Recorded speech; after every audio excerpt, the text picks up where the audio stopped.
Hello friends, welcome to ಈ taste. ಇವತ್ತು ನಾನು ಶೇರ್ ಮಾಡೋ ರೆಸಿಪಿ ನಮ್ಮೆಲ್ಲರಿಗೂ ಇಷ್ಟವಾಗಿರೋ ಒಂದು ರೆಸಿಪಿ, ವೆಜ್ ಮೋಮೋಸ್. ಈ ಮೋಮೋಸ್ ಹೆಂಗೆ ಮಾಡೋದಂತ ನೋಡ್ಕೊಳ್ಳೋಣ ಬನ್ನಿ ಫ್ರೆಂಡ್ಸ್, ವೀಡಿಯೋಗೆ ಹೋಗೋಣ. ಅದಕ್ಕೂ ಮುಂಚೆ ನಾನು ವೀಡಿಯೋ ಫಸ್ಟ್ ಟೈಮ್ ನೋಡೋದಾದರೆ ಸಬ್ಸ್ಕ್ರೈಬ್ ಮಾಡ್ಕೊಂಡು ನೋಡಿ, ಪಕ್ಕದಲ್ಲಿರೋ ಬೆಲ್ ಐಕನ್ನ ಪ್ರೆಸ್ ಮಾಡಿ. ನಾನು ಹಾಕೋ ವೀಡಿಯೋ ನಿಮ್ಗೆ ತಕ್ಷಣ ಬರುತ್ತೆ ಫ್ರೆಂಡ್ಸ್. ನಾನು ಮೋಮೋಸ್ ಮನೇಲಿ ಈಸಿಯಾಗಿ ಮಾಡ್ಬೋದಂತ ಇವಾಗ ನಿಮ್ಗೆ ಶೇರ್ ಮಾಡ್ತಾಯಿದ್ದೀನಿ. ತುಂಬ ಈಸಿ, ಇದು ಮನೇಲೇ ನಾವು ಮಾಡ್ಕೋಬೋದು. ಇದಕ್ಕೆ ಏನು ಹೈಲೈಟ್ ಅಂದರೆ ಈ ಕೆಂಪು ಚಟ್ನಿ, ಅದು ತುಂಬ ಚೆನ್ನಾಗಿರುತ್ತೆ ಟೇಸ್ಟು. ನೀವು ಮೋಮೋಸ್ ಮಾಡಿ ಕೆಂಪು ಚಟ್ನಿ ಮಾಡಿದ್ರೇ ಅದು ಪರ್ಫೆಕ್ಟಾಗಿ ಮೋಮೋಸ್ ನಾವು ಮಾಡ್ದಂಗೆ ತಿಂದಂಗೆ. ಬನ್ನಿ ಫ್ರೆಂಡ್ಸ್, ವೀಡಿಯೋಗೆ ಹೋಗೋಣ. ಮೊದಲು ನಾನು 1.5 ಕಪ್ಪು ಮೈದಾ ಹಿಟ್ಟು ತಗೊಂಡಿದ್ದೀನಿ. ಈ ಮೆಷರ್ಮೆಂಟ್ಗೆ ನೀವೆಲ್ಲ ನಾನು ಹಾಕಿರೋ ಮೆಷರ್ಮೆಂಟ್ ನೋಡಿ ನೀವು ಇದೇ ಥರ ಹಾಕಿದ್ರೆ ನಿಮಗೆಲ್ಲ ಪರ್ಫೆಕ್ಟಾಗಿ ಬರುತ್ತೆ. ರುಚಿಗೆ ತಕ್ಕಷ್ಟು ಉಪ್ಪು, ಒಂದು ಅರ್ಧ ಸ್ಪೂನು ಉಪ್ಪು, ಒಂದು 2 ಟೇಬಲ್ ಸ್ಪೂನ್ ಅಷ್ಟು ಎಣ್ಣೆ, ರಿಫೈಂಡ್ ಆಯಿಲ್ ಹಾಕ್ಕೊಂಡು ಮೊದಲು ಮಿಕ್ಸ್ ಮಾಡ್ಕೊಳ್ಳಿ ಕೈಯಲ್ಲೇ ಚೆನ್ನಾಗಿ. ಎಣ್ಣೆ ಉಪ್ಪು ಎಲ್ಲ ಕಡೆಯೂ ಸೇರಂಗೆ ಮಿಕ್ಸ್ ಮಾಡ್ಕೊಳ್ಳಿ. ಈಗ ಹಿಟ್ಟು ಎಲ್ಲ ಕ್ಲೀನಾಗಿ ಮಿಕ್ಸ್ ಮಾಡ್ಕೊಂಡು ಆಮೇಲೆ ಒಂದು ಸ್ವಲ್ಪನೇ ನೀರು ಸೇರಿಸ್ಕೊಂಡು ನೀವು ಅದನ್ನು ಕಲಸಿ, ಚಪಾತಿ ಹಿಟ್ಟು ಹೆಂಗೆ ಕಲಿಸ್ತೀವೋ ಅದೇ ಅದಕ್ಕೆ ಕಲಿಸ್ಬೇಕು. ಒಂದೇ ಸತಿ ಎಲ್ಲ ನೀರು ಹಾಕಬೇಡಿ, ಒಂದು ಸ್ವಲ್ಪ ಸೇರಿಸ್ಕೊಳ್ಳಿ. ಸಾಕಾಗಿಲ್ಲ ಅಂದರೆ ಒಂದು ಸ್ವಲ್ಪ ಸೇರಿಸ್ಕೊಳ್ಳಿ. ಚೆನ್ನಾಗಿ ಸಾಫ್ಟಾಗಿ ಕಲಿಸ್ಬೇಕು. ಇದನ್ನು ಒಂದು ಸ್ವಲ್ಪ ಕೈ ಒತ್ತಿ ಕಲಸಿ, ಸಾಫ್ಟ್ ಆಗುತ್ತೆ ನೋಡಿ. ಹಿಂಗೆ ಒತ್ಕೊಂಡ್ರೆ ನಾವು ಹಿಟ್ಟು ಕಲಿಸ್ಬೇಕಾದ್ರೆ ಚೆನ್ನಾಗಿ ಒತ್ತಿದ್ರೆ ಚೆನ್ನಾಗಿ ಸಾಫ್ಟಾಗಿ ಬರುತ್ತೆ ಹಿಟ್ಟು. ಪರೋಟ ಕಲಿಸ್ಬೇಕಾದ್ರೂ ಹಿಂಗೆ ಕಲಿಸೋದು, ಆದರೆ ಇದು ಪರೋಟ ಅಲ್ಲ, ಇದು ಮೋಮೋಸ್ಗೆ ಕಲಿಸ್ತಾ ಇರೋದು. ಇದು ಸಾಫ್ಟಾಗಿರಬೇಕು. ಈಗ ಮೈದಾ ಹಿಟ್ಟು ಕಲಸಿದಾಯಿತು. ಈಗ ಒಂದು ಸ್ಪೂನ್ ಅಥವಾ 2 ಸ್ಪೂನ್ ಎಣ್ಣೆ ಹಾಕಿ, ಅದು ಡ್ರೈ ಆಗದೆ ಫುಲ್ಲಾಗಿ ಕ್ಲೀನಾಗಿ ಎಣ್ಣೆ ಸೋರಿಟ್ಬಿಡಿ. ಒಂದು 2 ಅವರ್ ಇದನ್ನು ಒಂದು ಸೈಡಿಗೆ ಇಟ್ಬಿಡಿ. ಇದು ಚೆನ್ನಾಗಿ ಸಾಫ್ಟ್ ಆಗಬೇಕು.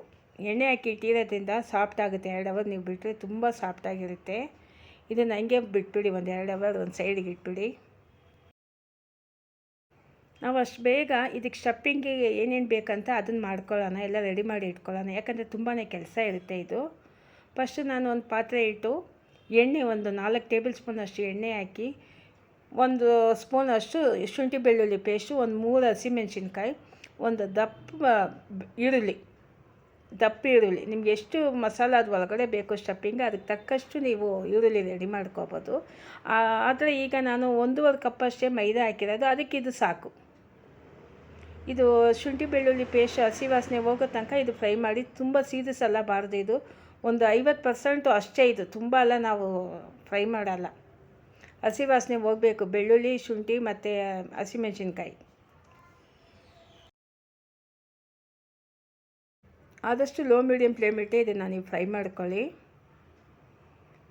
ಸ್ವಲ್ಪ ತಳ ಹಿಡಿಯುತ್ತೆ ಶುಂಠಿ ಬೆಳ್ಳುಳ್ಳಿ ಪೇಸ್ಟು. ಈಗ ಒಂದು ಕಪ್ಪಷ್ಟು ನಾನು ಬಟಾಣಿ ಹಾಕ್ಕೊಂಡಿದ್ದೀನಿ. ಬೀನ್ಸ್ 1 ಕಪ್ ಹಾಕಿದ್ದೀನಿ. ಸಣ್ಣ ಕಪ್ಪು ಬಟಾಣಿ, ದೊಡ್ಡ ಕಪ್ಪು ಬೀನ್ಸು, ಅದಕ್ಕೂ ದೊಡ್ಡ ಕಪ್ಪು ಕ್ಯಾರೆಟ್ ಹಾಕಿದ್ದೀನಿ.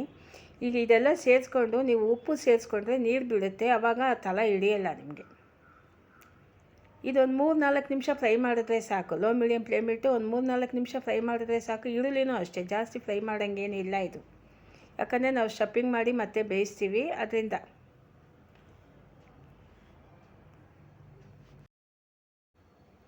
ಈಗ ರುಚಿಗೆ ತಕ್ಕಷ್ಟು ಉಪ್ಪು ಹಾಕ್ಕೊಳ್ಳಿ, ಜಾಸ್ತಿ ಸೇರಿಸ್ಬೇಡಿ. ಒಂದು ಸ್ವಲ್ಪ ಕಡಿಮೆ ಇದ್ದರೂ ಪರವಾಗಿಲ್ಲ, ಜಾಸ್ತಿ ಅಂತೂ ಉಪ್ಪು ಸೇರ್ಸೋಕ್ಕೆ ಹೋಗಬೇಡಿ. ಎಷ್ಟು ಬೇಕೋ ಅಷ್ಟು ಸೇರಿಸ್ಕೊಂಡು ಮಿಕ್ಸ್ ಮಾಡಿ.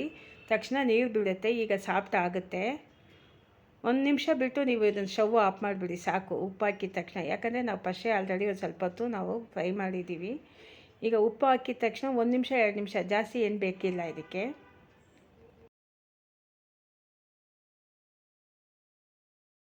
ಈಗ ರೆಡಿ ಆಯಿತು ಇದು ಸ್ಟಫಿಂಗ್, ಒಳಗಡೆ ಸ್ಟಫಿಂಗ್ ಮಾಡೋಕ್ಕೆ. ಸ್ಟವ್ ಆಫ್ ಮಾಡಿಬಿಟ್ಟು ಇಟ್ಬಿಡಿ, ಒಂದು ಸೈಡಿಗೆ ಇಟ್ಬಿಡಿ.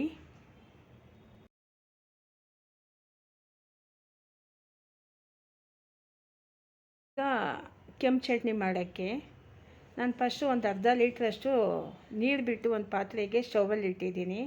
ಒಂದು 5 ಗುಂಟೂರು ಮೆಣಸಿನ್ಕಾಯಿ ಹಾಕಿದ್ದೀನಿ, ಒಂದು 5 ಬೇಡಿಗೆ ಮೆಣಸಿನ್ಕಾಯಿ. ಯಾಕಂದರೆ ಇದು 2 ಕಲರ್ ಬರುತ್ತೆ. ನೀವು ಸಣ್ಣ ಮೆಣಸಿನ್ಕಾಯಿ ಹಾಕಿದ್ರೆ ಅದು ಕಲರ್ ಬರೋಲ್ಲ. ದಪ್ಪ ಬೆಂಗಳೂರು ಟೊಮೆಟೊ ಒಂದು 4 ಕಟ್ ಮಾಡಿ ನೋಡಿ, ಹಿಂಗೆ ಕಟ್ ಮಾಡಿದ್ದೀನಿ. ಎಣ್ಣೆ ಬದನೆಕಾಯಿ ಕಟ್ ಮಾಡ್ತೀವಲ್ಲ ಕ್ರಾಸಾಗಿ, ಹಂಗೆ ಕಟ್ ಮಾಡಿ ಅದನ್ನು ಒಂದು 5 ನಿಮಿಷ ಚೆನ್ನಾಗಿ ಬೇಯಿಸ್ಕೋಬೇಕು. ಈ ಮೆಣಸಿನ್ಕಾಯಿ ಟೊಮೆಟೊ ಒಂದು 5 ನಿಮಿಷ ಬೇಯಿಸ್ಕೋಬೇಕು, ಮೀಡಿಯಮ್ ಫ್ಲೇಮ್ ಇಟ್ಟು.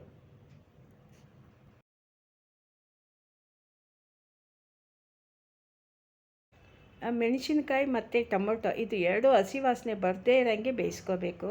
ಒಂದು 5 ನಿಮಿಷ ಬೇಯಿಸ್ಕೊಳ್ಳಿ. ಇನ್ನೇನು ನೀರು ಕುದಿಯೋಕ್ಕೆ ಸ್ಟಾರ್ಟ್ ಆಗುತ್ತೆ. ಒಂದು 5 ನಿಮಿಷ ಲೋ ಮೀಡಿಯಮ್ ಫ್ಲೇಮ್ ಇಟ್ಟು ಒಂದು 5 ನಿಮಿಷ ಬೇಯಿಸಿ. ಚೆನ್ನಾಗಿ ಕುದಿಯುತ್ತೆ ನೋಡಿ ನೀರು. ಮೆಣಸಿನ್ಕಾಯಿ ಎಲ್ಲ ಚೆನ್ನಾಗಿ ಬೆಂದ ಮೇಲೆ ಬರುತ್ತೆ ನೋಡಿ. ಈಗ ಸ್ಟವ್ ಆಫ್ ಮಾಡಿಬಿಟ್ಟು 5 ನಿಮಿಷ ಆಯಿತು. ಈಗ 2 ಅವರ್ ಆಗಿದೆ. ಮೈದಾ ಹಿಟ್ಟು ನೋಡೋಣ ಹೆಂಗಿದೆ ಅಂತ. ಸಾಫ್ಟ್ ಆಗಿದೆ ನೋಡಿ. ಇದನ್ನು ನೀವು ಸಣ್ಣ ಸಣ್ಣ ಪೀಸಾಗಿ ಕಟ್ ಮಾಡಿ ಇಟ್ಕೊಳ್ಳಿ. ಒಂದು ಸತಿ ಮಿಕ್ಸ್ ಮಾಡಿಕೊಂಡು ಆಮೇಲೆ ಸಣ್ಣ ಸಣ್ಣ ಪೀಸ್ ಮಾಡಿ. ನಾವು ಪೂರಿಗೆ ಮಾಡ್ತೀವಲ್ಲ ಅದಕ್ಕೂ ಒಂದು ಸ್ವಲ್ಪ ಚಿಕ್ಕದಾಗೆ ಮಾಡಿ, ತುಂಬ ದಪ್ಪಗಲ್ಲ ಬೇಡ, ಪೂರಿ ಸೈಜು. ನನಗೆ ಇದಕ್ಕೆ 13 ಪೂರಿ ಬಂತು, ಅಂದರೆ 13 ಮೋಮೋಸ್ ಬಂತು ಈ ಮೆಷರ್ಮೆಂಟ್ಗೆ. ಇನ್ನೊಂದು ಸ್ವಲ್ಪ ಚಿಕ್ಕದಾಗಿ ಮಾಡಿದರೆ ಇನ್ನೊಂದು ಎಕ್ಸ್ಟ್ರಾ ಬರ್ತಾಯಿತ್ತು ಏನೋ. 13 ಬಂತು ಈ ಸೈಜ್ಗೆ ನನಗೆ.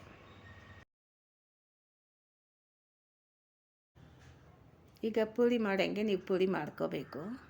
ತುಂಬ ದಪ್ಪನೂ ಮಾಡೋಕ್ಕೆ ಹೋಗಬೇಡಿ, ಸಣ್ಣನೂ ಮಾಡೋಕ್ಕೆ ಹೋಗಬೇಡಿ. ಅದೇ ಥರ ಮೈದಾ ಹಿಟ್ಟು ತುಂಬ ಉದುರ್ಸೋಕ್ಕೆ ಹೋಗಬೇಡಿ.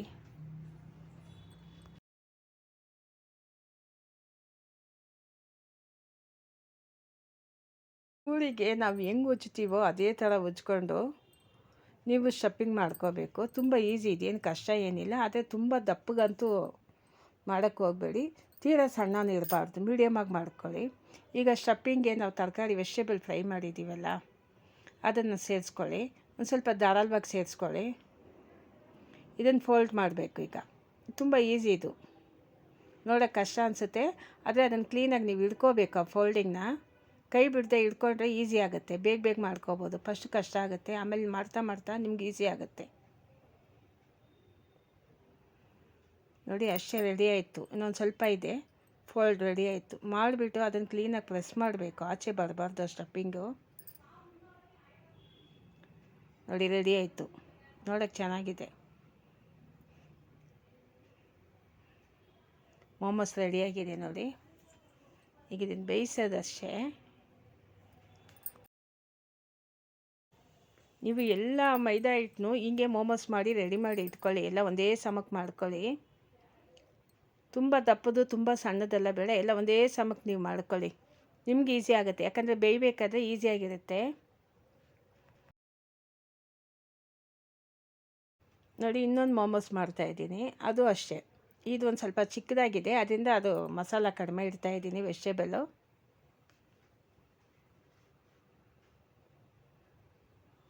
ಒಂದೇ ಸೈಜ್ ಮಾಡೋಕ್ಕಾಗಲ್ಲ, ಆದರೆ ಆದಷ್ಟು ನಾವು ಮಾಡ್ಕೋಬೇಕು. ತುಂಬ ದೊಡ್ಡದಾಗಿ ಮಾಡಿದ್ರು ಅದು ಅಷ್ಟೊಂದು ಚೆನ್ನಾಗಿರಲ್ಲ. ಒಂದು ಸ್ವಲ್ಪ ಆದಷ್ಟು ಚಿಕ್ಕದಾಗೆ ಮಾಡ್ಕೊಳ್ಳಿ ಸೈಜು. ಇದು ಮೀಡಿಯಮ್ ಸೈಜ್ ನಾನು ಮಾಡ್ತಾ ಇರೋದೀಗ ನೋಡಿ. ರೆಡಿ ಆಯಿತು. ಇನ್ನೊಂದು ನಾವು ಹೇಳಿದ್ರೇ ಬರುತ್ತೆ, ಅದನ್ನು ತೋರಿಸ್ತೀನಿ ಇಲ್ಲಿ. ಇದು 3ನೇ ತೋರಿಸ್ತಾ ಇರೋದು, 3ನೇ ಟೈಪ್. ಇದು 2ನೇ ಟೈಪು ನೋಡಿ. ಒಂದು ಸ್ವಲ್ಪ ಎಳತನೇ ಬರುತ್ತೆ. ಹಿಂಗೆ ಇವಾಗ ನೀವು ಹಿಂಗೆ ಮಾಡಿಕೊಂಡ್ರೆ ನಿಮಗೆ ತುಂಬ ಈಸಿ ಆಗುತ್ತೆ ಫಸ್ಟ್ ಟೈಮ್ ಮಾಡೋರಿಗೆ. ಮೈದಾ ಚೆನ್ನಾಗಿ ಎಳತನೇ ಬರುತ್ತಲ್ಲ, ಆ ಫೋಲ್ಡ್ ಕ್ಲೀನಾಗಿ ಕೈಯಲ್ಲಿ ಇಟ್ಕೊಂಡು ಒಂದೊಂದೇ ಫೋಲ್ಡಾಗಿ ಕ್ಲೀನಾಗಿ ಎಳ್ಕೊಳ್ಳಿ, ಚೆನ್ನಾಗಿ ಬರುತ್ತೆ ನೋಡಿ. ಈಸಿ ಅನಿಸುತ್ತೆ ಇವಾಗ. ವೀಕೆಂಡ್ ಮೋಮೋಸ್ ಮನೆಯಲ್ಲೇ ಮಾಡ್ಬೋದು ನಾವು. ವೀಕೆಂಡಲ್ಲೇ ಆಚೆ ಹೋಗೋದು, ಅದರಿಂದ ನಾವು ಮನೆಯಲ್ಲೇ ಮಾಡ್ಕೋಬೋದು ನೋಡಿ. ಚೆನ್ನಾಗಿ ರೆಡಿಯಾಗಿದೆ. ಅದನ್ನು ಕ್ಲೀನಾಗಿ ನೀವು ಅದುಮಬೇಕು, ಕ್ಲೀನಾಗಿ ಪ್ರೆಸ್ ಮಾಡಬೇಕು. ಆ ಫೋಲ್ಡಿಂಗ್ ಚೇಂಜ್ ಆಗಬಾರ್ದು, ಬಿಟ್ಕೋಬಾರ್ದು ಫೋಲ್ಡಿಂಗು. ಈಗ ನಾನು ಈ ಜಲ್ಡೆಗೆ ಎಣ್ಣೆ ಹಾಕಿ ಸವರ್ಕೊಂಡು ಆ ಮೋಮೋಸ್ ಎಲ್ಲ ಇದರಲ್ಲೇ ಇಟ್ಟು ನಾನು ಬೇಯಿಸೋದು. ಇದು ತರಕಾರಿ ಸೋರಿಸೋದು, ತರಕಾರಿ ಸೊಪ್ಪೆಲ್ಲ ನಾನು ಇದರಲ್ಲೇ ಸೋರಿಸೋದು, ಮತ್ತು ಪುಟ್ಟು ಅದು ಇದು ಅಂತ ಇದರಲ್ಲಿ ಬೇಯಿಸ್ಕೊಳ್ಳೋದೆ. ಈಗ ಇದನ್ನೇ ಸ್ಟೀಮಲ್ಲಿ ಇಟ್ಟು ಬೇಯಿಸ್ತೀನಿ ನಾನು. ಸ್ಟೀಮ್ ಪಾತ್ರೆ ನಮ್ಮ ಮನೇಲಿದೆ. ನನಗೆ 13 ಮೋಮೋಸ್ ಆಯಿತು. 13 ಒಂದೇ ಸತಿ ಇದರಲ್ಲೇ ಇಟ್ಬಿಟ್ಟೆ.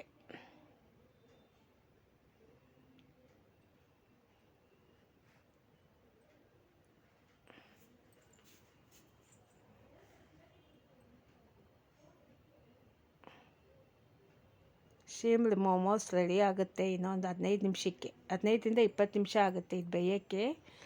ಮೀಡಿಯಮ್ ಫ್ಲೇಮ್ಗಿಡಿ, ಲೋ ಮೀಡಿಯಮ್ ಫ್ಲೇಮಲ್ಲ, ಮೀಡಿಯಮ್ ಫ್ಲೇಮ್ಗಿಟ್ಟು ನೀವು ಅದನ್ನು ಬೇಯಿಸಬೇಕು. ನಾನು ಒಂದು ಕಡೆ ನೀರಿಟ್ಟು ಕುದಿಸ್ತಾ ಇದ್ದೀನಿ. ಈಗ ಅದ್ರ ಮೇಲೆ ಇದನ್ನು ಇಟ್ಟು ಒಂದು ತಟ್ಟೆ ಹಾಕಿ ಮುಚ್ಚಿಬಿಟ್ರೆ 15-20 ನಿಮಿಷ ಆಗುತ್ತೆ. ದಪ್ಪದು ಆಗಿದ್ದರೆ 20 ನಿಮಿಷ, ಇದೊಂದು ಸ್ವಲ್ಪ ಮೀಡಿಯಮ್ ಇದೆ, ಅದರಿಂದ 15 ನಿಮಿಷವೇ ಆಯಿತು ನನಗೆ. ಈಗ ಕೆಂಪು ಚಟ್ನಿ ರೆಡಿ ಮಾಡ್ಕೊಳ್ಳೋಣ. ಅದಕ್ಕೆ ನಾನು ಒಂದು ಪಾತ್ರೆ ಇಟ್ಟು ಒಂದು 4 ಟೇಬಲ್ ಸ್ಪೂನಷ್ಟು ಎಣ್ಣೆ ಹಾಕಿದ್ದೀನಿ. 1 ಟೇಬಲ್ ಸ್ಪೂನಷ್ಟು ಕಟ್ ಮಾಡಿರೋ ಶುಂಠಿ, 2 ಟೇಬಲ್ ಸ್ಪೂನಷ್ಟು ಬೆಳ್ಳುಳ್ಳಿ ಹಾಕಿದ್ದೀನಿ. ಈಗ ಬೆಳ್ಳುಳ್ಳಿ ಹಾಕ್ತೀನಿ. ಈಗ ಫಸ್ಟು ನಾನು ಶುಂಠಿ ಹಾಕಿದ್ದೀನಿ. ಈಗ ಬೆಳ್ಳುಳ್ಳಿ, ಶುಂಠಿಗಿಂತ ಬೆಳ್ಳುಳ್ಳಿ ಜಾಸ್ತಿಯಾಗಿ ಹಾಕಬೇಕು. ನಾವು ಯಾವುದೇ ಮಾಡಿದ್ರೂ ಬೆಳ್ಳುಳ್ಳಿ ಜಾಸ್ತಿ ಇರುತ್ತೆ, ಶುಂಠಿ ಕಡಿಮೆನೇ ಇರೋದು. ಲೋ ಮೀಡಿಯಮ್ ಫ್ಲೇಮಲ್ಲೇ ಇದನ್ನು ಫ್ರೈ ಮಾಡ್ಕೊಳ್ಳಿ. ಈ ಚಟ್ನಿನೇ ಟೇಸ್ಟು ಇದಕ್ಕೆ, ಈ ಮೋಮೋಸಿಗೆ. ಚಟ್ನಿ ಇಲ್ಲಾಂದರೆ ಮೋಮೋಸ್ ಇಲ್ಲ. ರೆಡ್ ಚಟ್ನಿ ತುಂಬ ಚೆನ್ನಾಗಿರುತ್ತೆ ಇದು. ಈಗ ನಾವು ರುಬ್ಬಿರೋ ಮಸಾಲ ಅಂದರೆ ಟೊಮೆಟೊ ಮತ್ತು ಮೆಣಸಿನ್ಕಾಯಿ ನಾವು ಬೇಯಿಸಿ ರುಬ್ಬಿರೋದು ಇದು. ಕಲರ್ ಚೆನ್ನಾಗಿರುತ್ತೆ ನೋಡಿ. 1 ಟೇಬಲ್ ಸ್ಪೂನಷ್ಟು ವಿನಿಗರ್, 1 ಟೇಬಲ್ ಸ್ಪೂನಷ್ಟು ಸೋಯಾ ಸಾಸು. ಈಗಿದು ಸೋಯಾ ಸಾಸ್ ಹಾಕಿರೋದು. 3 ಟೇಬಲ್ ಸ್ಪೂನಷ್ಟು ಟೊಮೆಟೊ ಕೆಚಪ್. ಇದನ್ನು ಚೆನ್ನಾಗಿ ನೀವು ಒಂದು 5 ನಿಮಿಷ ಕುದಿಯೋಕ್ಕೆ ಬಿಡಬೇಕು. ಈಗ ಸಕ್ಕರೆ 1 ಟೇಬಲ್ ಸ್ಪೂನ್ ಹಾಕಿ ಚೆನ್ನಾಗಿ ಲೋ ಮೀಡಿಯಮ್ ಫ್ಲೇಮ್ ಇಟ್ಟು 5 ನಿಮಿಷ ಚೆನ್ನಾಗಿ ಕುದಿಬೇಕು.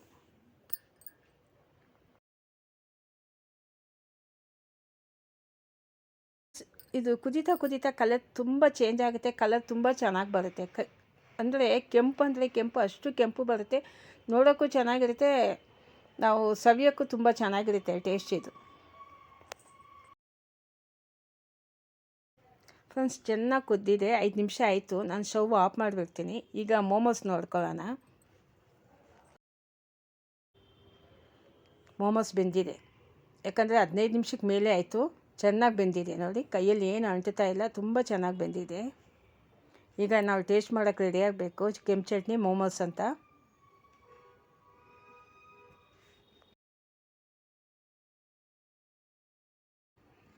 ಟೈಮ್ ಸರಿಯಾಗಿ ನೋಡ್ಕೊಂಡು ನೀವು ಇಟ್ಟು ಬೇಯಿಸಿದ್ರೆ ಅದು ಕ್ಲೀನಾಗಿ, ನಾವು ಯಾವ ಟೈಮ್ಗೆ ಇಡ್ತೀವೋ ಅದು ನೋಡ್ಕೊಳ್ಳಿ, ಚೆನ್ನಾಗಿ ಬೆಂದೋಗಿರುತ್ತೆ. ಟೈಮ್ ಬೆಂದಿಲ್ಲ ಅಂತ ಅವಾಗವಾಗ ನೋಡೋದು ಏನು ಬೇಕಿಲ್ಲ. 25 ನಿಮಿಷ, 20 ನಿಮಿಷ, 15 ನಿಮಿಷ ಅಂತ ನೀವು ಲೆಕ್ಕ ಇಟ್ಕೊಂಡು ನೋಡಿದ್ರೆ ಸರಿಯಾಗಿರುತ್ತೆ. ನನಗೆ 15 ನಿಮಿಷವೇ ಆಯಿತು.